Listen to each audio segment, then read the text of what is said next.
Neste vídeo, Maria Valtorta vai falar da influência que tiveram na sua vida espiritual santos que ela não conhecia. Também vai falar da dificuldade de encontrar um bom diretor que a compreendesse durante a sua vida espiritual. Finalmente, ela fala do que é ser uma alma vítima da justiça. Ela a compara com a alma vítima do amor, que ela já exercia e que sofre pelas necessidades humanas, muitas vezes consequências de pecados menores. Ser uma vítima da justiça sofre muito mais, porque procura a reparação de pecados muito graves, como as heresias que enfrentam as verdades instituídas por Deus na sua verdadeira igreja.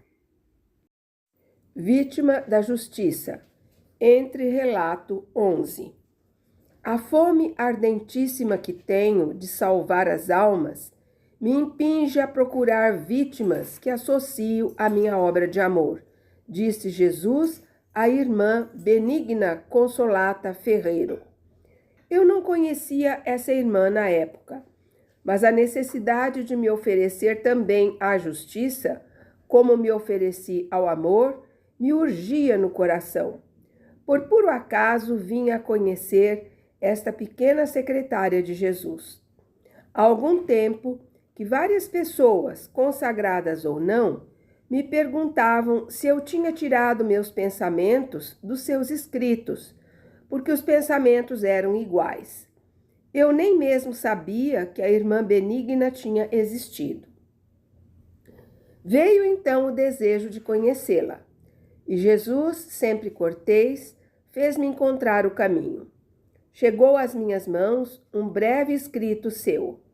Eu tinha o fio condutor. Escrevi a visitação de Como, cidade italiana, para solicitar todas as obras da serva de Deus. Ontem à noite eu parei de escrever porque estava muito mal para poder prosseguir. E foi bom, porque durante a noite veio à minha mente que eu tinha omitido alguns fatos. O primeiro é que já há muito havia pronunciado os votos de virgindade, pobreza e obediência. Então, passei meu anel da mão direita, onde estava desde 1915, e quis que fosse uma lembrança do pobre Roberto, para a mão esquerda, onde seria símbolo das místicas bodas com Jesus. Tive que suportar, por causa disso, muitas reprovações. Do padre, em primeiro lugar, que não aprovava as minhas intenções. Teria muito a dizer sobre isso e digo imediatamente para não pensar mais nisso. Talvez a minha sinceridade lhe tenha incomodado bastante, mas paciência. Na minha vida encontrei sacerdotes santos, sem dúvida verdadeiros sacerdotes, cheios de caridade, de indiscutível zelo, de apostolado fecundo. Criaturas que vivem convictas de sua missão e que consomem alma e corpo no cuidado das almas, totalmente preocupados de levar essas almas a Deus e totalmente ocupados em as inflamar e impulsionar à caridade e à generosidade. Eu não encontrei entre eles um verdadeiro diretor. Confessores eméritos, sim, mas diretores, não. Mas isso depende de mim e não deles. Você notou como sou relutante em me abrir. E se agora estou com uma pessoa que julgo ser como eu sonhei, como diretora de minha alma, pense como eu era fechada quando não via no sacerdote do qual me aproximava aquele certo que me dizia: confie a este sacerdote os segredos do seu coração. Mas entre os sacerdotes santos encontrei muitos que não o eram. E explico o meu raciocínio. Quando vejo um sacerdote pouco zeloso ao assistir às almas, mais preocupado com os interesses humanos, com casas, rendas, ministrar lições, receber visitas, etc., etc., impacientes para com as pobres almas, que são fastidiosas, o admito, com seus escrúpulos e bagatelas, mas que justamente por isso deveriam ser fortalecidas com muito amor na fé. Um sacerdote que, em vez de propiciar os verdadeiros impulsos do coração, os freia, não por prudência, o que seria justo, mas por coração morno, parecendo-lhe que o que se faz para o Senhor é sempre demais e que não se deve exagerar. Então eu digo que esse sacerdote não é santo. Agora, continuando o meu relato, eu escrevi a visitação de Como para receber os escritos da irmã Benigna. Chegaram até mim na quaresma, me parece. Certamente na primavera. Lendo aqueles escritos, reconhecia que, na verdade, eu tinha tido iguais pensamentos, e sabendo que essas frases haviam sido ditadas por Jesus, me comovi até as lágrimas.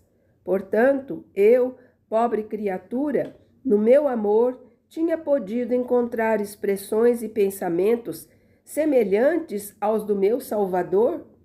Ele estava tanto em mim, tão operante em mim, que me fazia dizer as mesmas coisas que ele havia dito à sua Benigna, para dar às almas um novo meio de santificação e uma nova prova de seu amor?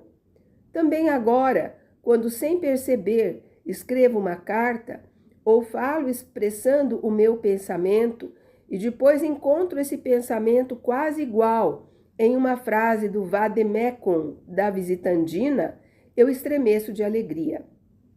Às vezes, me abstenho por meses de ler esses escritos, para não ser sugestionada sem querer. Mas depois desisto, porque, mesmo depois de meses e meses, eu tenho sempre uma viva semelhança com esses pensamentos. E disso eu tiro uma conclusão.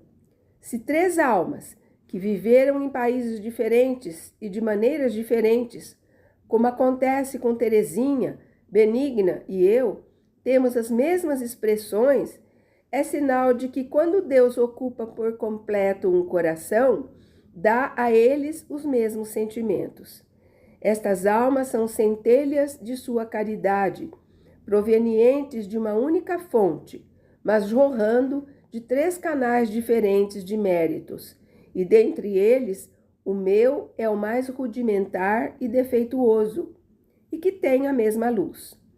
Notas do mesmo poema de amor têm o mesmo som, embora um dos 3 instrumentos, o meu, seja tocado por uma criatura ainda tão longe da perfeição.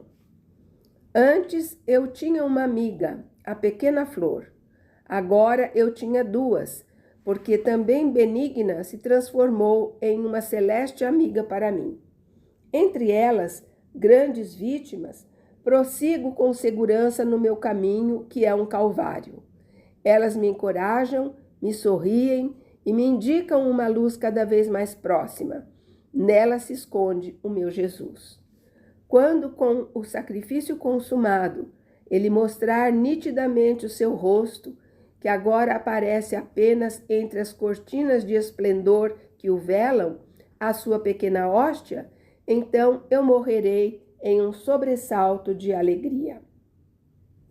Seguindo o meu método, eu me confiei ao Senhor para que ele me dissesse quando era o momento propício para essa mais severa oferta. Não lhe nego que a coisa me dava pensamentos contraditórios. A alma me impelia a cumpri-la, porque sentia como santa inspiração. E sentia há muito tempo que também a justiça tem necessidade de vítimas para ser desarmada. Este mundo infeliz acumula cada vez mais culpas sobre culpas e ofensas sobre ofensas. Aqueles que refletem sobre essas coisas se surpreendem de que um castigo total não venha a punir essa raça humana cada vez mais iníqua e insensata. Daí a necessidade de sacrifícios para aplacar Deus.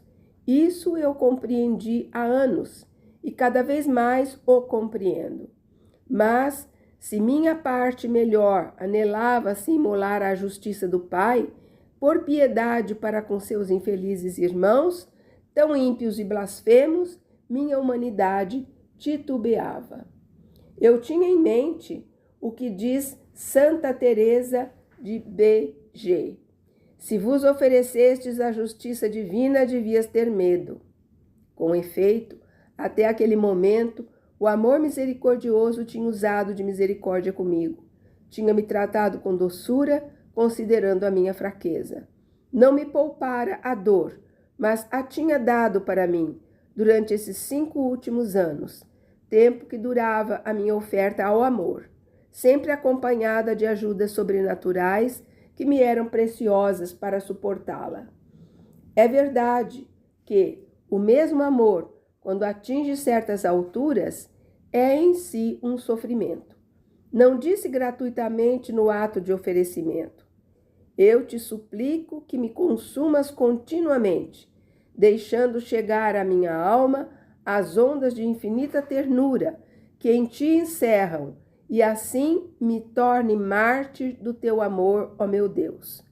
E este doce martírio sofri durante anos, com momentos de tal incandescência que creio não errar, dizendo que foram uma das principais causas da dilatação cardíaca e da lesão interna.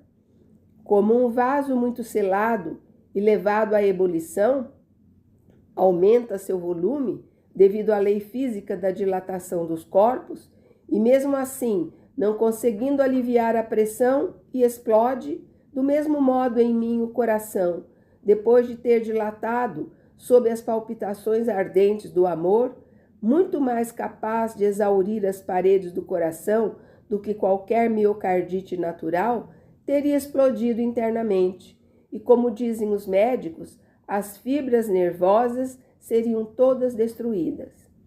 Os senhores médicos nunca puderam compreender como isto pôde acontecer em uma criatura com vida regulada e saudável como a minha.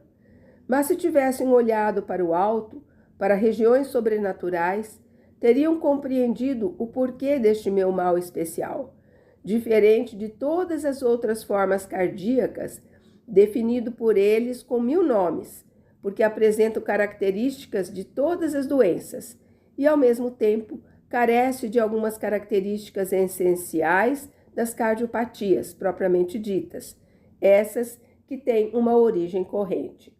Se soubesse quanto me custa falar sobre essas coisas tão íntimas, verdadeiras ternuras nupciais, a vida entre a alma e Cristo no segredo do tálamo mais sagrado. Mas vamos seguir em frente.